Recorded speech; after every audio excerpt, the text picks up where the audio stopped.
Gusto mo ng merienda na basic lang lutuin at swak sa maulan na panahon? Tara! Gisa ka ng sibuyas, bawang at konting luya. Sama mo paa at haluin. Lagyan mo rin ng balunan, asin at paminta. Hugasan mo yung malagkit na bigas na may sandakot na bigas. Tapos, sama mo sa ginigisa mo. Timplahan mo patis para mahalimuyak. Sabawan mo na ng hugas bigas. Halu-haluin mo. Dagdagan mo ng tubig hanggat kailangan. Pag malapit ng maluto, kulayan mo ng kasubha. Hulugan mo rin ng cubes para sa dagdag na lasa. Tikman mo at tignan mo kung luto na yung paa. Ayan! Ako na baklas na. O, assemble na natin. Budburan mo paminta. Samahan mo ng nilagang itlog. Patungan mo ng fried garlic at spring onion.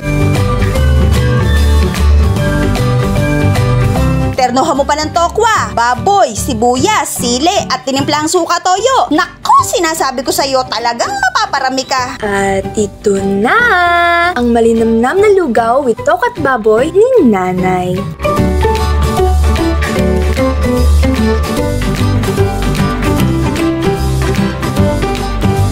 Para sa kumpletong sangkap, hose.